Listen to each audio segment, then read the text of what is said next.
जरांगे पाटील दाखल झालेले आहेत आणि आमचे प्रतिनिधी अक्षय कुडकेलवार त्यांच्याशी बोलतायत।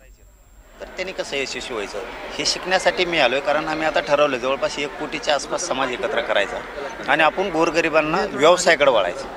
सर, आपण काही मराठा आंदोलनानंतर घोषणा केली होती, शेतकऱ्यांसाठी देखील दिवाळीनंतर तुम्ही मैदानात उतरताय, त्याचं प्लॅनिंग कुठपर्यंत आलंय? नाही, त्याच वेळेस आपण 2 तारखेला बैठक पण बोलवली होती, परंतु नागपूरला आंदोलन उभं राहिलं आणि शेतकऱ्यात फूट नको म्हणून मग आता त्यांच्याच पाठीशी आम्ही उभा राहिलो। बच्चू कडू सगळे शेतकरी संघटनेचे अध्यक्ष होते त्याच्या। आपण मुंबईमधून ज्यावेळी आंदोलनाचं यश घेऊन चालला होता, काही मागण्या तातडीने पूर्ण करण्यात आल्या होत्या, काही मागण्यांसंदर्भात तुम्हाला काही वेळ मागितला होता सरकारने, त्या GRचं सध्या काय झालं, कुठपर्यंत आलंय?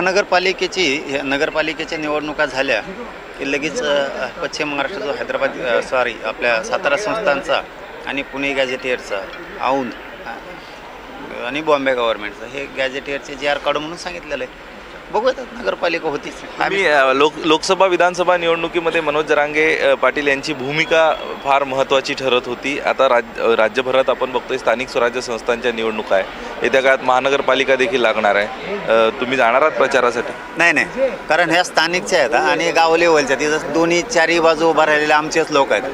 फक्त लोकांना एक माहिती आहे, मराठा समाजाला आणि मराठा आरक्षणाला विरोध करणाऱ्यांना जी त्याची पार्टी असेल त्याला मात्र मराठा समाज धडा शिकवणार। तुमच्या हत्येचा प्रयत्न करण्यात आला होता, तशी तक्रार तुम्ही दिली होती, तपासाचं पुढे काय झालंय, पोलिसांकडनं काय प्रतिसाद मिळतोय? नाही, मी नाही मोजत त्याला, असले हात कटन फटन एवढं सोपं आहे होय?